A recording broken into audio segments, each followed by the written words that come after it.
नमस्कार दोस्तांनो, आलोय बघा आपल्या शेतामध्ये आणि आपल्या वावरात बघा आज तुम्हाला वेगळं दिसणार आहे. वेगळं म्हणजे चमत्कार. खत पूर्ण इसकटलं बघा आणि नांगरून घेतलं बघा. एकदम भारी नांगरलेलं आहे, जबरदस्त नांगरलेलं आहे बघा. याला बारक्या ट्रॅक्टरनं नांगरलं. मोठ्या ट्रॅक्टरनं का होत होतं, खत जे आहे ते लय खोलवर जात होतं. म्हणून हे आपलं सगळं शेत बारक्या ट्रॅक्टरनं नांगरून घेतलं. आता काय टेन्शन नाही.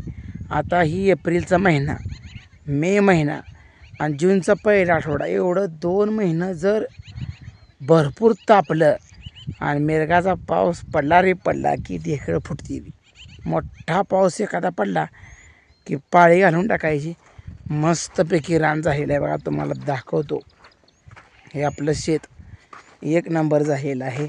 मात्र आपल्या शेतामध्ये तुम्हाला दाखवतो, हवा ढेकळं कसली मोठी लाट ढेकळं निघाली. काय करायचं, ढेकळं म्हणजे ढेकळं साधी येते का बघा. आता ही ढेकळं 2 मोठा पाऊस पडल्याशिवाय तर इरगळतच नाही. ती लय अवस्था बेकार झाली आहे बघा. आता ही ढेकळं कवा फुटायची. ही जर लवकर नांगरलं असतं ना मित्रांनो, ज्वारी काढल्या तर आज एवढा ताप झाला नसता. ह्याला उशीर झाला हो जरा.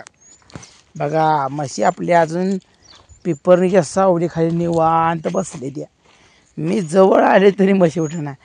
का ग बाया ना, हो म्हशीनं निवांत बसलाय बघा. ही म्हैस बसली आहे, ही आपली पहिली घरची म्हैस आहे.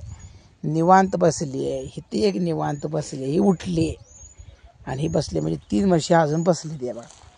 काय टेन्शन नाही. म्हणजे 5 वाजले द्या तरी सुद्धा ऊन इतकं भरपूर पडलंय की बोलायचं काम नाही.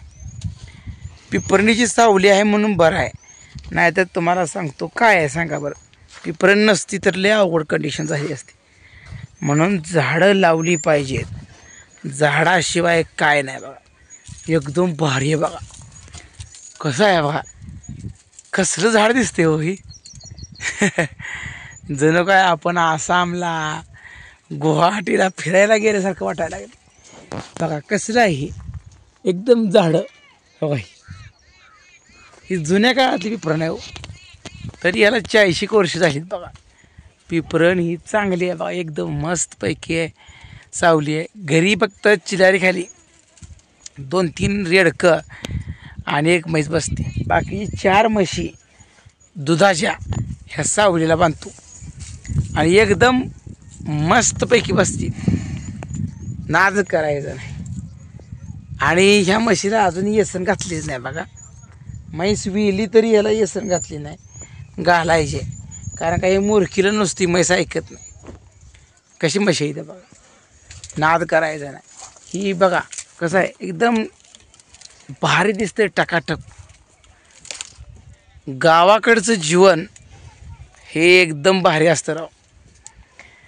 दोस्तीच्या दुनियेतील राजा माणूस हा गावाकडचा असतोय. म्हणून मित्रांनो, खेड्याकडे चला. शहरात गर्दी करू नका, खेड्याकडे चला. खेड्यातला दर्जा सुधारावा आणि खेड्यात शहरातल्या सुविधा उपलब्ध करून द्या. बघा आरोग्य आपलं चांगलं सुधारणार आहे. कशी आहे त्या म्हशी. शेणखत पण आपल्या शेतीला होतं आहे मस्तपैकी. नाद करायचा नाही. शेती असल्याशिवाय चव नाही. म्हणते ते ना, ज्याला वावर हाय त्याचीच पावर हाय. आलं का लक्षात. आयुष्य नेहमी हसत हसत जगायचं. कुठल्याही प्रकारचं डोक्यावरती टेन्शन घेत नाही, फ्रीली. म्हणून तर मी टेन्शनमुक्त जीवन जगण्यासाठी असा फेरफटका मारत असतो. जनावरं, शेती, त्यानंतर शेळ्या, असं वातावरण बघितलं ना इतकं मन प्रसन्न होऊन जातं ना, टेन्शन दूर होतं. म्हणून तुम्ही सुद्धा शेतात चला. शेतात दररोज 1 तास तरी चाला.